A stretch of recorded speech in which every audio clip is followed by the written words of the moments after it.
चलिए, जो आज की आपकी क्लास होगी वो किसकी होगी? आपकी क्लास पॉलिटी की होगी। किसकी? आज हम पढ़ेंगे पॉलिटी, पॉलिटी पढ़ेंगे, ठीक है। तो पॉलिटी में हमने आपके जो टॉपिक थे वो आपके क्लियर कराए। जैसे आपको हमने राष्ट्रपति का महाभियोग आपको करा दिया, उससे पहले आपका राष्ट्रपति की शपथ के बारे में आपको कराया, ठीक है। तो यानी जो राष्ट्रपति की शपथ थी उसमें हमने क्या कराया था आपको? जो राष्ट्रपति शपथ लेते तो उसमें कौन कौन आता आपका, वो कराया था आपको। जो राष्ट्रपति की शपथ लेने की जो आपकी डेट है हमने वो भी आपको बताया कि जब राष्ट्रपति आपका एक शपथ लेता है तो वो कहाँ लेता है? एक तो आपकी संसद भवन में लेता है, और दूसरा क्या है, जो राष्ट्रपति जो शपथ लेता है उसकी जो तारीख होती है, जो आपकी डेट होती है वो कितनी होती है? आपकी 25 जुलाई होती है। कितनी होती है आपकी? 25 जुलाई को वो शपथ लेता है, ठीक है। जब आपका राष्ट्रपति समारोह होता है तब आपको कौन कौन आता है उसमें? क्या आपके जैसे मान लीजिए उपराष्ट्रपति आते हैं, आपके प्रधानमंत्री आते हैं, ठीक है, और जो आपके लोकसभा और उनके संसद जो भी है जो सदस्य होते हैं वो आपके आते हैं, ठीक है। और जब आपके राष्ट्रपति जो आपके शपथ लेते हैं, शपथ लेने का जो आपका समारोह होता है उसमें क्या होता है? राष्ट्रपति की शपथ पर उसको 21 तोपों की सलामी दी जाती है। कितनी तोपों की? 21 तोपों की सलामी दी जाती है, ठीक है। तो इतना हमने उसके बारे में जान लिया था। उसके बाद फिर हमने क्या पढ़ा था? आपका राष्ट्रपति का महाभियोग पढ़ा था, ठीक है। तो राष्ट्रपति का जो महाभियोग होता है वो किस आर्टिकल के अंदर आता है? आपका आर्टिकल 60 के अंदर आता है, ठीक है। अब जो आपका आर्टिकल यानी क्या है, जो आपका अनुच्छेद यानी हम उसके महाभियोग की बात करें तो आपका महाभियोग क्या होता है कि जैसे मान लीजिए कोई राष्ट्रपति है तो राष्ट्रपति को क्या होता है कि संविधान के किसी यानी संविधान का उल्लंघन, उसको हम बोलते हैं, क्या बोलते हैं उसको? महाभियोग। यानी महाभियोग का मतलब ये होता है जो आपकी जो महाभियोग की प्रक्रिया होती है उसी के बारे में बात कर रहे हैं कि क्या होता है। जैसे संविधान का अगर राष्ट्रपति से कोई उल्लंघन होता है तो उसके लिए क्या होता है कि जो आपकी सरकार होती है वो आपका 1/4 सदस्य क्या करती है कि उसके सदस्य जो होते हैं वो एक प्रस्ताव लाते हैं, और उस प्रस्ताव को लाने के बाद क्या करते हैं कि राष्ट्रपति को पेश करते हैं, ठीक है। यानी प्रस्ताव आपका पेश किया जाता है, उस प्रस्ताव को पेश किया जाता है तो क्या होता है कि आपका जैसे कोई राष्ट्रपति को, जैसे राष्ट्रपति से कोई गलती हुई आपकी, तो राष्ट्रपति को हम एकदम नहीं हटा सकते, ठीक है। यानी जो राष्ट्रपति है उसको उसके पद से हम एकदम इसको निष्कासित नहीं कर सकते। तो क्या करना पड़ता है कि गवर्नमेंट क्या करती है कि सरकार जब आपका राष्ट्रपति कोई मिस्टेक करता है या कोई भी उसका जैसे महाभियोग होता है तो क्या करना पड़ता है कि राष्ट्रपति को हमें सबसे पहले उसको 14 दिन मतलब एक प्रस्ताव पारित करना होता है, यानी एक नोटिस देना होता है। उस नोटिस में आपका क्या होता है कि राष्ट्रपति के लिए 14 दिन की मोहलत दी जाती है। क्या आपके पास में 14 दिन है? इन 14 दिन में आप कैसे अपने बारे में क्या करोगे ये आप जानिए।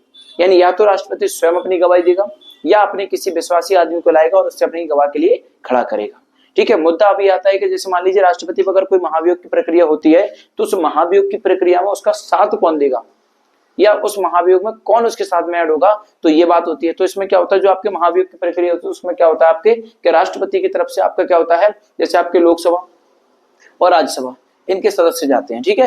तो ये सभी क्या करते हैं, जो लोकसभा और राज्यसभा के जितने भी आपके मेंबर्स होंगे वो क्या करेंगे, सभी के सभी जो आपकी प्रक्रिया होगी, जो आपकी महाभियोग की प्रक्रिया होती है उसमें क्या होते हैं, उपस्थित होते हैं और अपना अपना क्या करते हैं, पक्ष रखते हैं, ठीक है। ये होता है इनका काम। और जैसे आपके एमएलए वगैरह होते हैं वो क्या होते हैं कि राष्ट्रपति की जब राष्ट्रपति का महाभियोग होता है तो इनका कोई काम नहीं होता और ये वहां पर उपस्थित भी नहीं होते, ठीक है। तो इतना हमें जानना जरूरी है कि महाभियोग की प्रक्रिया क्या होती है। तो महाभियोग आपने जान लिया, उसमें कौन कौन उसका साथ देता है, कौन नहीं देता, राष्ट्रपति स्वयं गवाही देगा या किसी से दिलवाएगा तो वो उसके बात होती है, लेकिन उसको 14 दिन का टाइम देते हैं कि आपके पास 14 दिन है और आप 14 दिन में क्या करोगे ये आप जानिए, ठीक है। तो उसके बाद देखिए धीरे धीरे हमने करके आपका शपथ पढ़ ली, महाभियोग पढ़ लिया। आज हम क्या पढ़ने वाले हैं, देखिए आपका निर्वाचन मंडल के बारे में। किसके? निर्वाचन मंडल के बारे में। अब देखिए जो निर्वाचन मंडल है इसके बारे में पढ़ेंगे। इसमें क्या आपका कि संसद के सभी सदस्य, क्या जो संसद है आपकी उसके क्या है, सभी सदस्य। अब देखते हैं क्या है आपका, इसमें आपके 2 सदस्य मान लेते हैं, एक तरीके से मानते हैं क्या कि पहला सदस्य हम क्या मानते हैं आपका लोकसभा और दूसरा क्या मान सकते हैं हम राज्यसभा, ठीक है। यानी एक आपका क्या है, ये अपनी सभा है, इन सभाओं के भी कुछ मेंबर है आपके, आप जानते हो, तो लोकसभा और आपका राज्यसभा। अब यहाँ पे देखिए हमने लिखा है क्या, प्रोसेस ऑफ द इलेक्शन, कि जो आपके चुनाव होते हैं, जो चुनाव की प्रक्रिया होती है वो क्या क्या प्रक्रिया होती है उसके बारे में जानना है, क्या इलेक्शन प्रोसेस के बारे में, ठीक है। तो इलेक्शन ऑफ प्रोसेस या कह सकते हो प्रोसेस ऑफ इलेक्शन, यानी कि आपकी जो वोटिंग की नीति होती है वो क्या होती है उसके बारे में, उसके क्या पड़ाव होते हैं, क्या प्रोसेस होते हैं वो उनके बारे में जानना है। तो देखिए पहला क्या होता है आपका कि एक संक्रमणीय होती है, ठीक है। दूसरा क्या होता है आपका कि अनुपातिक प्रतिनिधित्व होता है। तीसरा क्या होता है आपका कि गुप्त मतदान होता है और चौथा होता है आपका अप्रत्यक्ष होता है, ठीक है। तो यानी कि आपकी जो प्रोसेस ऑफ इलेक्शन यानी कि जो आपके चुनाव के वो प्रोसेस होते हैं या आपका क्या होता है परिणाम जो आपका होता है वो क्या होता है आपका कि प्रोसेस क्या होता है इसका कि पहले यानी 4 प्रोसेस होते हैं। कितने प्रोसेस होते हैं इसके? 4 होते हैं। पहला आपको पता है संक्रमणीय होता है, दूसरा आपका प्रतिनिधित्व होता है, तीसरा आपका मतदान होता है वो भी कैसा, गुप्त, और चौथा आपका अप्रत्यक्ष होता है, ठीक है। तो ये तो आपके इलेक्शन के क्या हो गए, प्रोसेस हो गए, तरीके हो गए कि किस तरीके से इसको कराते हैं। आगे देखते हैं क्या है आपका, देखिए फिर से वही चीज आई आपकी, क्या करा, उपराष्ट्रपति की शपथ। पहले राष्ट्रपति की शपथ हमने देखी, फिर उपराष्ट्रपति की शपथ हमने देखी, इन सबका देखा। ठीक है, राष्ट्रपति का आपका जो वेतन है वो कितना होता है आपका कि 5 लाख रुपए पर मंथ का होता है, लेकिन उपराष्ट्रपति कितना होता है आपका 4 लाख रुपए पर मंथ का इसका वेतन होता है। ठीक है, देखिए आगे देखते हैं क्या है आपका उपराष्ट्रपति की शपथ। इसका मतलब देखते हैं क्या कि उपराष्ट्रपति को राष्ट्रपति शपथ दिलाते हैं। ठीक है, यानी जो आपके उपराष्ट्रपति हैं अगर वो शपथ लेते हैं तो उनको शपथ कौन दिलाता है आपका, तो जो आपके उपराष्ट्रपति को शपथ दिलाते हैं वो कौन होते हैं आपके राष्ट्रपति होते हैं, यानी कि राष्ट्रपति आपके शपथ दिलाते हैं। और शपथ दिलाते हैं किस आर्टिकल के तहत दिलाते हैं आपके 69 के, किसके 69। ठीक है, अब देखिए आगे क्या आपका कि संविधान की श्रद्धा, क्या संविधान की श्रद्धा और निष्ठा शपथ का क्या करते हैं वर्णन अनुसूची 3 में नहीं है। ठीक है, यानी एक तो आपका क्या संविधान की श्रद्धा और दूसरा क्या श्रद्धा और निष्ठा, और शपथ का क्या जो वर्णन यानी जो शपथ लेते हैं उसका जो बखान होता है, जो व्याख्या होती है वो क्या आपके अनुसूची 3 में नहीं मिलती है। यहाँ तक क्लियर। उसके बाद देखिए आपका क्या कार्यकाल के बारे में जानते हैं। कार्यकाल क्या है आपका, देखिए कि पद ग्रहण करने की तारीख से, जिस दिन आप पद ग्रहण करते हो उसकी तारीख से 5 वर्ष के लिए क्या होते हैं कि उस पद पर आपको बिठाया जाता है या रखा जाता है। तो ठीक है, यानी पद ग्रहण करने की तारीख से 5 वर्ष के लिए, तो क्या कहते हैं 5 वर्ष के लिए आपको क्या करते हैं उस पद पर रखा जाता है। और ये आर्टिकल आपको कौन कहता है 67 कहता है। आगे क्या देखिए कि यह अपने उत्तराधिकारी के आने तक क्या करते हैं पद पर बने रहते हैं या बना रहता है, कि जब तक कोई आपका दूसरा उपराष्ट्रपति नहीं चुना जाएगा या वो दूसरा उपराष्ट्रपति आपका बनने के लायक नहीं होगा तब तक क्या करोगे इस पद को आप संभालोगे, उससे पहले आप नहीं जाओगे। ठीक है, अगला पॉइंट देखिए, अगला क्या है आपका कि उपराष्ट्रपति अपना त्याग पत्र राष्ट्रपति को देता है। ठीक है, यानी कि मान लीजिए जब उपराष्ट्रपति अपना त्याग पत्र देना चाहे तो किसको देगा, तो जो आपका उपराष्ट्रपति है वो अपना त्याग पत्र देना चाहे तो किसको देगा, वो राष्ट्रपति को अपना त्याग पत्र देगा। ठीक है, उसके बाद देखिए इसमें पहला पॉइंट आपका क्या है कि पद से हटाने का प्रस्ताव आरएस यानी कि राज्यसभा में लाया जाता है। अगर मान लीजिए कि हमें उपराष्ट्रपति को हटाना है पद से, तो क्या करें, जो प्रस्ताव लाएंगे वो कहां पर आएगा आपका कि राष्ट्रपति को, यानी जो पद से हटाने का प्रयास करते हैं तो पद से हटाने का प्रस्ताव कहां होता है आपका कि राज्यसभा में लाया जाता है। कहां पर, राज्यसभा में लाया जाता है, तब जाके आपके क्या उपराष्ट्रपति के बारे में कुछ कार्रवाई होती है। दूसरा पॉइंट क्या आपका कि आरएस यानी कि राज्यसभा पूर्ण बहुमत से क्या होती है प्रस्ताव पारित करती है, यानी कि जो आपकी राज्यसभा है वो क्या करती है कि पूरी तरीके से या पूर्ण बहुमत से क्या करती है जो प्रस्ताव पारित करती है उसको प्रस्ताव पारित करती है। अगला क्या है आपका, देखिए तीसरा पॉइंट है आपका कि एलएस यानी कि लोकसभा, क्या है लोकसभा की सिफारिश सहमति आवश्यक होती है। क्या करते हैं कि प्रस्ताव पारित करने का काम किसका होता है आपका राज्यसभा का, लेकिन इस पर सहमति जताने का कार्य किसका होता है आपका लोकसभा का। अगर लोकसभा सहमति नहीं देगी तो ये प्रस्ताव भी पारित नहीं हो सकता। ठीक है, तो ये क्या है सिर्फ सहमति होती है, क्या होती है सिर्फ सहमति, इसको बोलते हैं साधारण बहुमत बोलते हैं। ठीक है, आगे देखिए क्या आपका, यदि यह प्रस्ताव पारित होता है, ठीक है, यदि यानी जो प्रस्ताव पारित होता है उसके बारे में कि यदि यह प्रस्ताव पारित होता है तो उपराष्ट्रपति को हटा हुआ मान लिया जाता है। ठीक है, अगर मान लीजिए आपका जो लोकसभा है यानी कि जो राज्यसभा है, अगर राज्यसभा ने आपका प्रस्ताव पारित कर दिया और प्रस्ताव अगर आपका पारित हो जाए तो फिर क्या होता है आपका जो उपराष्ट्रपति है उसको क्या करेंगे पद से हटा हुआ मानते हैं। क्या मानते हैं, पद से हटा हुआ माना जाता है या मान लिया जाता है।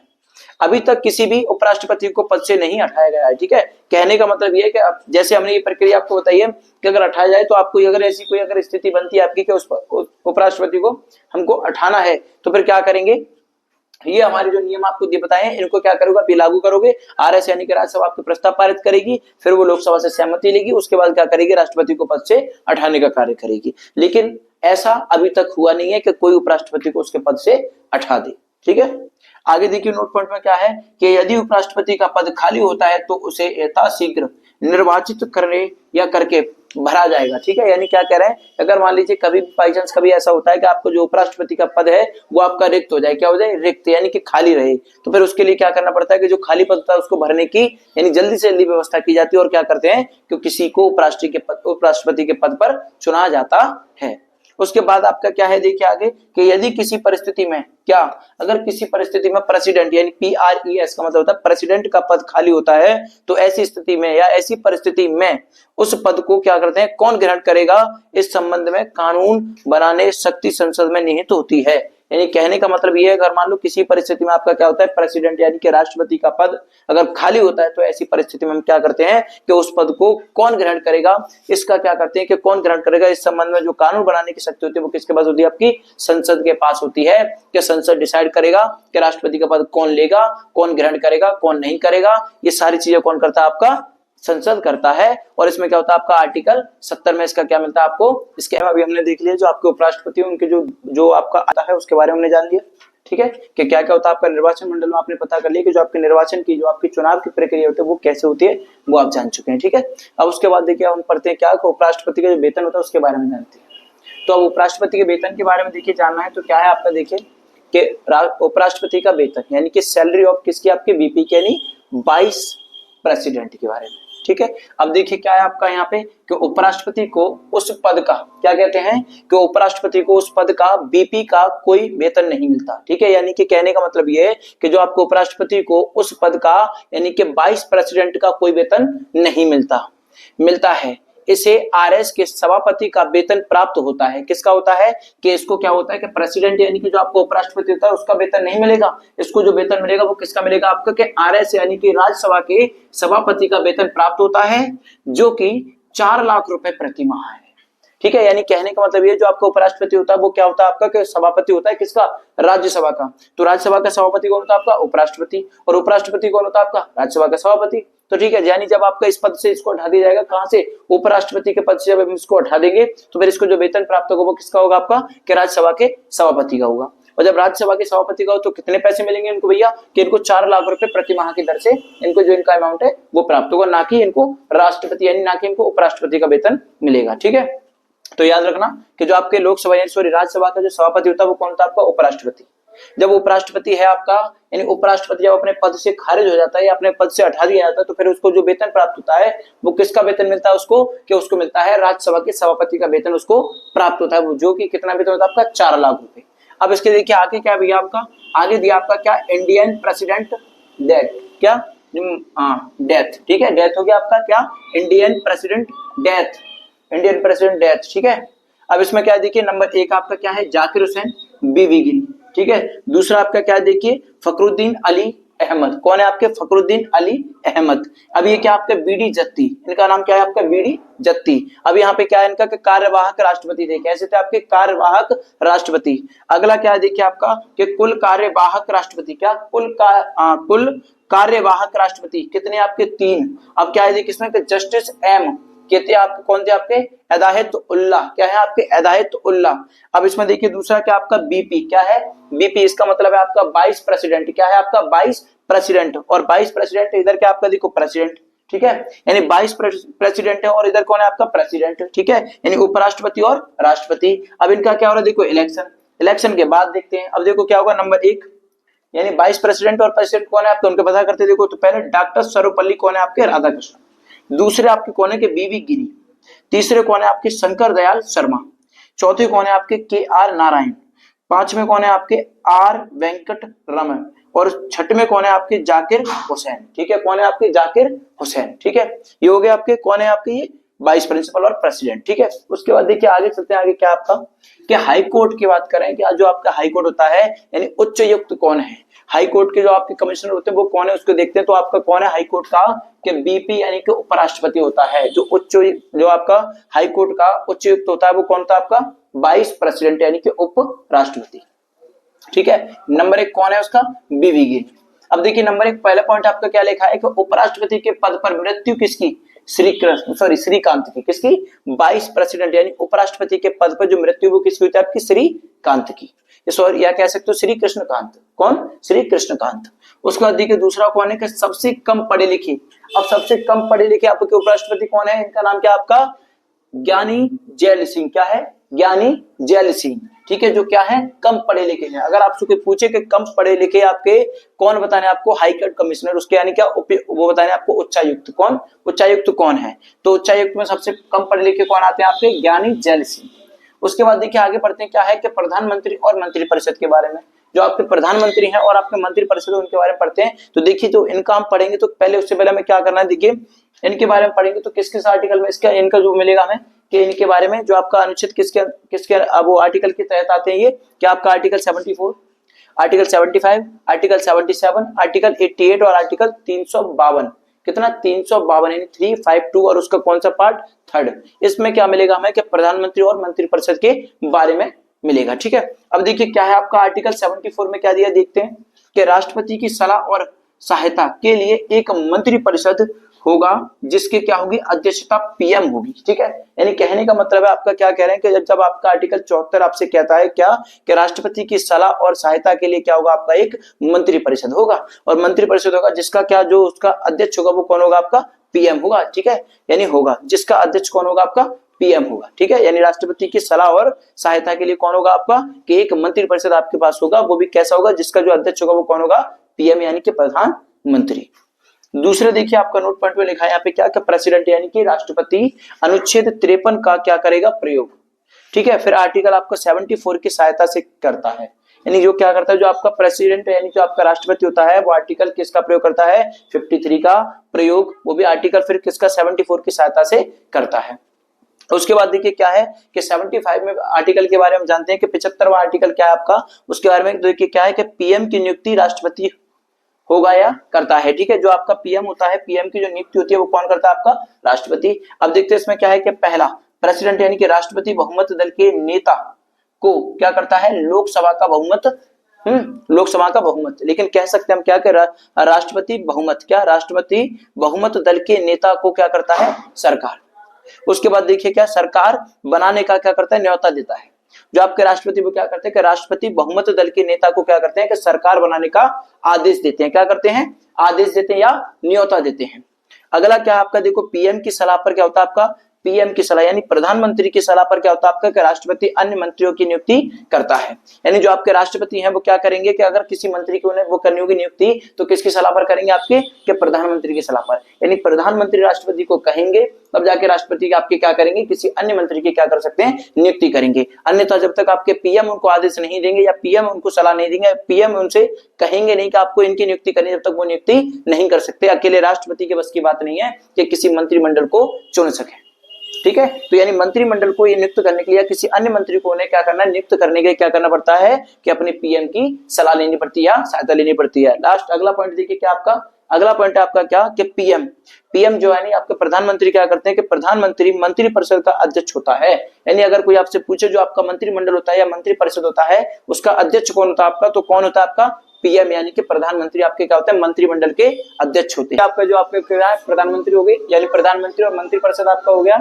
यानी कि जब आपका प्रधानमंत्री वो क्या करेगा, अगर किसी मंत्री को या किसी मंत्रिमंडल को सिलेक्ट करना होगा या उन्हें चुनना होगा तो फिर क्या करेंगे कि आपके जो राष्ट्रपति हैं वो क्या करेंगे, आपके किसको प्रेसिडेंट को, यानी जो आपके प्रधानमंत्री है वो किसको करेंगे, राष्ट्रपति को सलाह देंगे।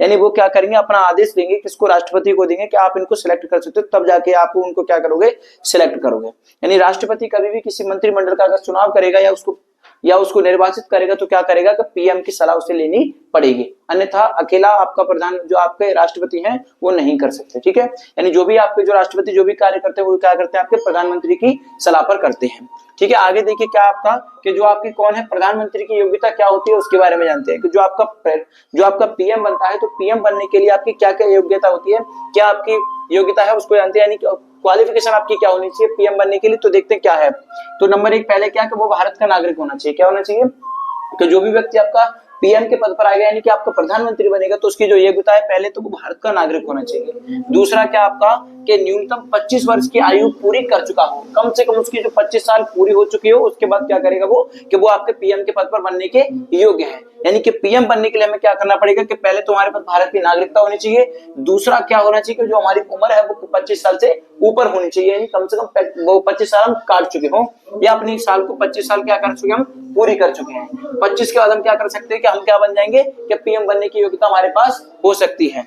उसके बाद में देखिए तीसरे पॉइंट आपका क्या है कि एक तो आपकी लोकसभा क्या है, आपकी एक तो लोकसभा, दूसरी क्या आपकी राज्यसभा का क्या है, सदस्य होना चाहिए। यानी जो आपका पीएम बनने के लिए अगर चुने, जो पीएम बनने के पद पर जो व्यक्ति आएगा वो क्या करेगा कि पहले भारत का नागरिक, दूसरा 25 साल उसकी उम्र हो चुकी हो, और तीसरा क्या करेगा या तो वो लोकसभा या राज्यसभा, क्या लोकसभा या राज्यसभा का सदस्य होना चाहिए। ठीक है, अगला क्या आपका देखिए, अगला है आपका क्या, यदि वह पीएम नियुक्त होते हैं, यदि वह पीएम नियुक्त होता है, चलिए देखो अगर यदि वह पीएम नियुक्त होते हैं, क्या होते हैं, यदि वह पीएम नियुक्त होते समय सदस्य नहीं है तो 6 महीने के बाद क्या कर सकते हैं कि वो अपनी सदस्यता को ग्रहण कर सकता है। ठीक है, यानी अगर मान लीजिए ऐसा कोई व्यक्ति है जिसको हम पीएम के पद पर नियुक्त कर रहे हैं और वो क्या है आपका कि भारत का सदस्य नहीं है, तो क्या कर सकते हैं उसको कि 6 महीने के अंदर उसको क्या करेंगे, सदस्य ग्रहण, जो सदस्यता है वो क्या कर सकता है, ग्रहण कर ले। ठीक है, कर सकता है। उसके बाद देखिए अगला क्या आपका कि भारत में लोकसभा और राज्यसभा का सदस्य पीएम बन सकता है। यानी क्या है कि अगर कोई आपसे पूछे कि ये बताइए ऐसा कौन सा सदस्य है, ऐसा कौन सा मेंबर है जो आपका पीएम बनने के योग्य है, तो कह सकते हो आप क्या कि एक तो लोकसभा और एक राज्यसभा, इन दोनों में से कोई भी आपका सदस्य होगा वो क्या बन सकता है, आपका पीएम बन सकता है। यानी पीएम बन सकता है, जरूरी नहीं है कि लोकसभा का ही हो, ठीक है, जरूरी नहीं है कि आपका लोकसभा का ही हो, राज्यसभा का भी हो सकता है, वो भी आपका क्या बनने के योग्य है, पीएम बनने यानी कि प्रधानमंत्री बन सकता है। उसके बाद देखिए आपका क्या है यहाँ पे कि जो आपके राज्यसभा है, राज्यसभा के सदस्य जो पीएम बने, अब राज्यसभा के सदस्य आपके पीएम कौन बने हैं, देखिए कि पहला राज्यसभा का कौन है आपका इंदिरा गांधी, कब बनी 1966 में। फिर दूसरी कौन है आपके मनमोहन सिंह, कौन मनमोहन सिंह, ये कब बने आपके 2004 में। फिर तीसरे कौन है आपके देखिए एचडी, कौन है एचडी, ये है आपके एचडी देव गोंडा, ये कब बने आपके 1996 में बने। फिर आपके कौन है चौथे देखिए कौन है आईके, कौन है आईके गुजरेल, ये कब बने आपके 1997 में। कब 1997 में कौन बने थे आपके ये पीएम यानी कि प्रधानमंत्री बने, वो भी किस पार्टी से थे, आपके राज्यसभा से। तो ठीक है, ऐसा नहीं है कि लोकसभा के सदस्य ही आपके पीएम बन सकते हैं, तो राज्यसभा के लोग भी आपके क्या है कि पीएम बन सकते हैं। उसके बाद देखिए बेटा क्या आपका कि प्रधानमंत्री की शपथ के बारे में जानते हैं, जो प्रधानमंत्री बनते हैं जब वो शपथ लेते हैं तो क्या होता है, तो इसमें लिखा है देखिए प्रधानमंत्री की शपथ। तो इसमें पहला पॉइंट हमने क्या लिखा है कि इसकी शपथ का वर्णन आपकी अनुसूची 3 में दिया गया है, तब के राष्ट्रपति का नहीं दिया। दूसरा आपका ये क्या है कि शपथ दिलाने का जो कार्य होता है वो कौन करता है, आपका राष्ट्रपति करते हैं। यानी कि आपका प्रधानमंत्री जब सिलेक्ट होगा या उसको चुना जाएगा तो उसकी शपथ होगी, तो उससे कौन दिलाएगा, आपका प्रधानमंत्री नहीं, राष्ट्रपति। कौन दिलाएगा, राष्ट्रपति आपकी क्या करेंगे, जो आपका पीएम जब शपथ लेगा तो उसको कौन दिलाएगा, आपका राष्ट्रपति उसको शपथ दिलाएगा। ठीक है, तो देखो मैंने यहाँ पे लिखा आपका क्या कि पद की शपथ, यानी किसकी, पीएम के पद की, और दूसरा लिखा आपका क्या गोपनीयता की शपथ भी वही दिलाते हैं। ठीक है, आपकी दो प्रकार की शपथ होती है, एक तो आपकी कौन सी होती है, एक तो पद पर, जैसे मान लो किस पद पर जा रहे हैं, पीएम के पद पे, राष्ट्रपति के पद पे, किसके पद पे जा रहे हैं, वो पद की शपथ होगी। दूसरी आपकी गोपनीय शपथ होती है। ठीक है, आगे देखते हैं क्या है इसमें। देखिए जो पहला आपका क्या है कि पद की शपथ पर क्या होगा, हमें क्या बोलेंगे कि संविधान के प्रति हमें क्या रखनी है, श्रद्धा और निष्ठा रखनी है, यानी कोई भी ऐसी कोई अवहेलना नहीं होनी चाहिए, यानी हमारे संविधान का उल्लंघन नहीं होना चाहिए। उसके लिए हमें क्या करनी है कि श्रद्धा और निष्ठा, यानी पूरी ईमानदारी के साथ हमें क्या करना है कि जो जन कल्याण के लिए हम इस कदम रख रहे हैं उसको क्या करना है, पूरी तरीके से निभाना है। आगे देखिए क्या है दूसरा आपका जो आपकी गोपनीय है, उसमें क्या लिख रहा है कि विषयों की क्या होनी चाहिए, आपकी गोपनीयता होनी चाहिए, यानी हर चीज की आपको नॉलेज होनी चाहिए लेकिन किसी को पता नहीं होना चाहिए। आगे देखिए क्या है कि जो आपका पीएम का कार्यकाल होता है वो क्या होता है, कार्यकाल क्या है, तो यहाँ लिखा है नंबर 1 देखिए कि जो मंत्री परिषद होता है वो क्या है कि मंत्री परिषद सामूहिक रूप से क्या होते हैं, आपके लोकसभा के प्रति जिम्मेदार हैं। ठीक है, कौन होता है जो आपके लोकसभा के प्रति जिम्मेदार, कौन होता है आपका, कि मंत्री परिषद होता है। कौन होता है, मंत्री परिषद। ठीक है, तो मंत्री परिषद सामूहिक रूप से क्या होते हैं, आपके लोकसभा के प्रति क्या होते हैं, आपके जिम्मेदार होते हैं। दूसरा पॉइंट देखिए क्या है, अतः जब तक इनका लोकसभा में बहुमत तक क्या होता है, जब तक इनका लोकसभा में बहुमत तब तक इनका क्या होता है, कार्यकाल सामान्य, क्या होता है, सामान्य। ठीक है, यानी जब तक वो क्या होंगे, इनके लोकसभा में बहुमत है तब तक क्या रहता है इनका, कि तब तक इनका कार्यकाल सामान्यतः पीएम और किसके सीओएम, कौन, सीओएम का कार्यकाल कब तक होता है इनका, 5 वर्ष होता है। ठीक है, ध्यान रखना कि जब तक ये आपके मंत्रिपरिषद किसमें रहेंगे, लोकसभा में, तब तक इनका होगा जो कार्यकाल है वो सामान्यतः कितना वर्ष का होगा, आपका 5 वर्ष का। कितना, 5 वर्ष का। ठीक है, 5 वर्ष का होगा, और 5 वर्ष में कौन होगा, आपका पीएम और सीएमओ। इसका मतलब क्या होता है, सीएमओ का मतलब होता है काउंसिल ऑफ, और इसका मतलब होता है आपका मिनिस्टर, क्या होता है, काउंसिल ऑफ मिनिस्टर, यानी सीओएम का मतलब काउंसिल ऑफ मिनिस्टर होता है, और पीएम का तो आप जानते हैं क्या होता है, आपका प्रधानमंत्री यानी कि पीएम का कार्यकाल कितना होता है भैया इनका, कि 5 वर्ष का होता है। ठीक है, उसके बाद देखिए क्या है, जो आपका लोकसभा की बात करें तो इसका कितना होता है, आपका एक अवधि होती है, कितनी, एक अवधि की बात कर रहे हैं। उसके बाद देखिए आ गई लास्ट में क्या दिया आपको कि सभी मंत्री सामूहिक रूप से क्या होते हैं आपके, कि लोकसभा के प्रति क्या होते हैं, आपके जिम्मेदार होते हैं। और ये किस आर्टिकल के तहत है आपका, कि आर्टिकल 75 का 3 पार्ट 3, आर्टिकल 75 का पार्ट 3 की बात हम आपसे कर रहे हैं। ठीक है, उसके बाद देखिए क्या आपका कि एक मंत्री व्यक्तिगत रूप से क्या होता है, आपका प्रधानमंत्री, क्या सॉरी एक मंत्री व्यक्तिगत रूप से क्या होता है, आपका राष्ट्रपति के प्रति जिम्मेदार होता है। कौन, जो आपका एक मंत्री होगा वो क्या होगा आपका, कि व्यक्तिगत रूप से, यानी कि जो आपका व्यक्तिगत रूप है उससे क्या होगा कि वो राष्ट्रपति के प्रति क्या होगा, आपका जिम्मेदार होगा। ठीक है, तो ये क्या है, आपकी प्रधानमंत्री के कार्यकाल। ठीक है, तो प्रधानमंत्री का कार्यकाल हो गया आपका। ठीक है, क्लियर, यानी आपका मंत्री परिषद होता है वो क्या होता है आपका, कि लोकसभा के प्रति क्या होता है, आपका जिम्मेदार होता है। दूसरा, जब तक इसका क्या लोकसभा में बहुमत रहेगा तब तक क्या होगा, इनका कार्यकाल कितना रहेगा, 5 वर्ष रहेगा, चाहे वो आपका प्रधानमंत्री हो, चाहे आपका चीफ ऑफ मिनिस्टर होना चाहिए,